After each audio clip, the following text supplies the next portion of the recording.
Hi everyone, welcome back to my channel. So आज है day 14 हमारी वोकेबलरी सीरीज़ का एंड आई होप कि आप अपने अंदर थोड़ा सा ग्रेजुअली इम्प्रूवमेंट फील कर रहे होंगे, क्योंकि अब तक हम लोग डे 13 तक कंप्लीट कर चुके हैं, जिसमें हम लोग ने बहुत सारे इडियम्स एंड फ्रेजेस देखे, वन वर्ड सब्स्टिट्यूट्स देखे और नए वर्ड्स देखे हैं।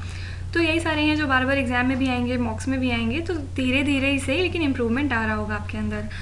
तो आज फिर से हम लोग 15 नई वोकेबलरी सीखने वाले हैं। Without any further delay let's get started. So as usual starting with one word substitution. First है यहाँ पे सेंटर ऑफ अट्रैक्शन। जैसे आप कभी पार्टी में जाते हैं, किसी ने बहुत अच्छी ड्रेस पहनी है तो उसको हम लोग कहते हैं कि बहुत अच्छी ड्रेस पहनी है उसने, बहुत आकर्षित कर रही है, सबका ध्यान अपनी तरफ आकर्षित कर रही है। तो इसके लिए जो हम वन वर्ड यूज़ करते हैं वो होता है साइनोश्योर। देन सेकेंड है 100th एनिवर्सरी। अब जैसे लास्ट वीडियो में हम लोग ने एक वर्ड किया था एनुअल। जो चीज़ हर साल आती है उसको हम लोग एनुअल बोलते हैं। लेकिन कोई ऐसी चीज़ जो 100 साल में एक बार आए, जैसे किसी का फॉर एग्जांपल कोई 100 साल जी लेता है तो वो जब 100th बर्थडे अपना बनाएगा तो उसको हम लोग बोलते हैं सेंटेनरी। ओके, अब देखिए सेंचुरी और सेंटेनरी आप मान सकते हैं कि जैसा वर्ड है, तो आप ऐसे करके रिलेट करके याद भी रख सकते हैं। देन थर्ड है the custom of having 2 wives और 2 हस्बैंड्स। यानी कि अगर कोई आदमी है तो उसकी 2 बीवियाँ हों, या फिर कोई अगर औरत है तो उसके 2 हस्बैंड्स हों। तो इस प्रोसेस को हम बोलते हैं बाईगैमी। अब देखिए 2 से ज़्यादा अगर होंगे तो यहाँ पे फिर बाईगैमी नहीं यूज़ होगा, क्योंकि आपको पता है जो बाई वर्ड होता है वो 2 के लिए यूज़ होता है। तो अगर 2 हैं, मतलब 2 उनके कपल हैं, तो बाईगैमी बोलेंगे उसको। उससे ज़्यादा होंगे तो फिर उसके लिए और कोई वर्ड होगा। देन फोर्थ है वन दैट अपोजेज अदर। यानी कि किसी का विरोध करना, एक तरह से किसी को अपोज करना, तो इसके लिए जो वर्ड यूज़ होता है वो होता है एंटागोनिस्ट। देन लास्ट है समवन हु अटैक्स फर्स्ट। देखिए अगर आपने दंगल मूवी देखी हो तो उसमें जब उन लोग की फाइटिंग होती है लास्ट में, बीच में भी कई बार, तो जो उसमें बोलते रहते हैं, पीछे से कमेंट्री करते रहते हैं, वो ये चीज़ बहुत बार यूज़ करते हैं कि ये अग्रेसिव खेल रही हैं, वो डिफेंड कर रही हैं खुद को, है ना। तो ये वर्ड वहीं से आया है, अग्रेसिव से एग्रेसर आया है, मतलब जो पहले अटैक करे उसको बोलते हैं एग्रेसर। और ज़्यादातर ये जैसे फाइटिंग में या फिर WWF में, ये सब में ज़्यादा कमेंट्री में ये वर्ड अक्सर यूज़ होता है कि आप अग्रेसिव खेल रहे हैं या फिर डिफेंडिव खेल रहे हैं। तो ये हो गया aggressor. Coming to idioms and phrases part. First है यहाँ पे 40 विंग्स। इसका मतलब होता है नैप लेना, यानी कि झपकी। ये आप पढ़ाई के टाइम बहुत करते होंगे, पढ़ रहे हैं, कुछ लोग की आदत होती है लेट के, पता नहीं कौन सा पढ़ाई करते हैं वो। कई लोग तो इतने ज़्यादा महान होते हैं कि वो मैथ्स भी लेटे लेटे पता नहीं कैसे पढ़ लेते हैं, बस देख रहे हैं कि टीचर कैसे सॉल्व कर रहे हैं। देखिए मैथ्स वगैरह ना, अगर आप पेन पेपर लेके नहीं बैठेंगे तो वो आपको मैथ्स कभी नहीं आने वाली है, वो सिर्फ आप देखते ही रह जाएंगे स्क्रीन में। इसलिए आप अगर मैथ्स पढ़ रहे हैं तो प्लीज़ आप, इनफैक्ट मैथ्स के अगर आप कोई भी सब्जेक्ट पढ़ रहे हैं तो आप स्टडी टेबल पे बैठ के पढ़िए। कभी कभी ठीक है आप थक गए हैं, लेट के कुछ पढ़ लिया, ठीक है वो उतना चलता है, लेकिन ये नहीं कि आप एकदम हैबिट बना ली अपनी कि हमेशा लेट के ही पढ़ना है, बुक अपने पेट पे रख के। ये अच्छी आदत नहीं है बिल्कुल भी। और उसमें ये ज़्यादा होता है कि आपको 40 विंग्स आने लगते हैं, यानी कि आप नैप लेने लगते हैं, फिर 10 मिनट के लिए सो गए, 15 मिनट के लिए सो गए, पता ही नहीं चला। देन सेकेंड है डेमोकल स्वॉर्ड। अब मैंने आपको ये कितनी बार बताया कि कहीं पे भी अगर स्वॉर्ड वर्ड यूज़ हो रहा है या फिर एक्स वर्ड यूज़ हो रहा है तो वहाँ पे दुश्मनी या फिर कुछ लड़ाई से रिलेटेड होगा। तो इसका मतलब हो गया कॉन्स्टेंट थ्रेट, यानी कोई आपके लिए लगातार थ्रेट बना हुआ है। देन थर्ड है बाय फिट्स एंड स्टार्ट्स। अब इसका मतलब क्या होता है कि इरेगुलरली। ये भी आप पढ़ाई में अपने बहुत करते हैं कि बिल्कुल भी कंसिस्टेंट नहीं रहते हैं। आज सोचा, अब आपने डिसाइड किया कि मुझे 8 घंटे डेली पढ़ना है। एक दिन आपने पढ़ा 8 घंटे, दूसरे दिन 1 ही घंटे पढ़ा, बाकी के 7 घंटे टीवी देख डाले, और ये हो गया कि यूज़ तो कर लिया 8 घंटे। तो ऐसे नहीं होता है, आपको कंसिस्टेंट होना पड़ेगा अपनी पढ़ाई को लेके। अगर आप 5 घंटे भी पढ़ रहे हैं, 4 घंटे भी पढ़ रहे हैं, तो आप कोशिश करिए डेली पढ़ें, ऑलराइट। और एक दिन का गैप हमेशा लीजिए अपने लिए, ये मैं आपको हमेशा बोलूँगी, सजेस्ट करूँगी। देन फोर्थ है बिग गन। अब बिग गन का मतलब क्या हो गया, एन इन्फ्लुएंशियल पर्सन, यानी कोई ऐसा इंसान जिसकी पहुंच बहुत ऊपर तक होती है। जैसे होते नहीं कुछ लोग नेता के बेटे कहते हैं, अरे जानते नहीं हो भाई कौन है हम, ये इस टाइप के लोग जो होते हैं वो उनको बोलते हैं बिग गन।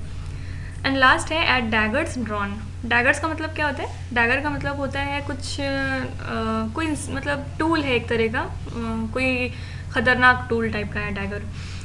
तो इसका मतलब होता है टू हैव बिटर एनमिटी, यानी कि किसी से बहुत ख़राब रिलेशंस, दुश्मनी टाइप आप बोल सकते हैं। तो मैंने आपको बार बार बताया कि जहाँ डैगर, स्वॉर्ड, एक्स, ये सब वर्ड जहाँ आएगा तो आप यहाँ पे थोड़ा सा गेस वर्क भी कर सकते हैं, कुछ दुश्मनी या फिर कुछ ऐसे, अगर एनमिटी लिखा हुआ है, हॉस्टिलिटी लिखा हुआ है तो उससे रिलेट करके। Alright, it's time to learn new words now.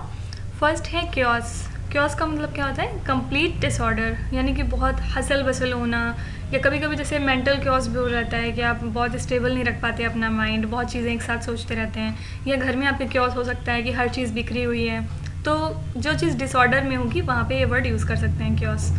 Second है ब्लंडर। ब्लंडर का मतलब होता है अ वेरी बिग मिस्टेक, यानी आपसे कोई बहुत बड़ी गलती हो गई, उसका जो रिज़ल्ट निकला वो बहुत ही बुरा निकला, तो उसको बोलते हैं कि मैंने ब्लंडर कर दिया है बहुत बड़ा। देन थर्ड है ऑफुल। ऑफुल का मतलब होता है हेटफुल, यानी कि नफ़रत भरा किसी को, हाँ, है ना।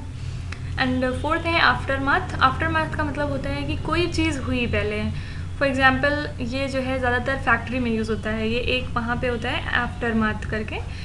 वहाँ पे क्या होता है कि जैसे फॉर एग्ज़ाम्पल स्ट्राइक शुरू हुई, तो स्ट्राइक हुई, उसके बाद जो एक पीरियड होता है जिसमें सब कुछ सही करना होता है। मान लीजिए स्ट्राइक ख़त्म हो गई, बाद में जो भी डिमांड्स थी उस पर कुछ कॉम्प्रोमाइज़ हो गया, लेकिन उसके बाद में क्या होता है कि जो पीरियड होता है जिसमें फिर से सब कुछ नॉर्मल लाया जाता है, उस पीरियड को हम लोग बोलते हैं आफ्टरमाथ। ये आप बीमारी से भी थोड़ा सा रिलेट कर सकते हैं कि जैसे किसी को बहुत बुरी कोई बीमारी हो गई, उसके बाद वो ठीक तो हो गया। फॉर एग्जांपल अभी जैसे कोरोना चल रहा है, तो किसी को कोरोना हो गया, उसके बाद वो रिकवर कर गया है, लेकिन बाद में जो पीरियड होता है जिसमें वो सही से अपनी हेल्थ को फिर से, इम्यूनिटी सिस्टम को फिर से रिकवर करता है, उस पीरियड को हम बोलेंगे आफ्टरमाथ। यानी कि वो period which follows an undesired event, यानी किसी बुरे इवेंट के बाद जो पीरियड होता है उसको बोलते हैं aftermath. I hope you understand. Then fifth है अबॉमिनेबल। अबॉमिनेबल का मतलब होता है बहुत बेकार, बहुत गंदा कह सकते हैं, वेरी बैड और वेरी अनप्लेजेंट, घृणित एक तरह से। इसका हिंदी वर्ड जो परफेक्ट होगा वो घृणित होगा। Okay, let's see how much you have learned now.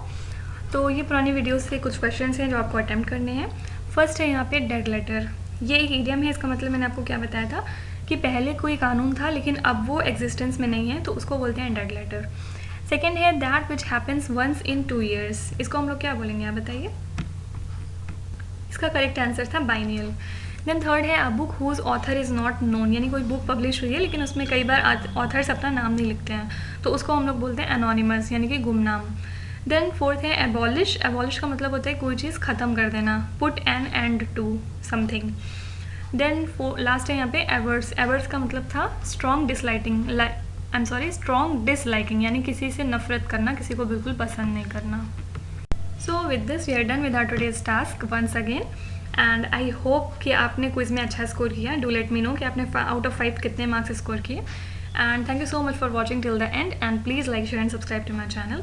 And if you have any type of query do let me know, I will be very very happy to help you. और इसके अलावा हम लोग GS भी पढ़ रहे हैं। GS में हम लोग शेड्यूल वाइज सारे सब्जेक्ट कंप्लीट कर रहे हैं। कल हम लोग ने ज्योग्राफी देखा था, and today it's turn of polity as it is Thursday. तो आज हम लोग पॉलिटी के क्वेश्चंस देखेंगे। इसकी वीडियो रात में अपलोड हो जाएगी, तो आप वो भी देख सकते हैं अगर आपको प्रैक्टिस करना है स्टेनोग्राफर एग्ज़ाम के लिए। तो bye bye, we will meet soon in the next video. Bye bye.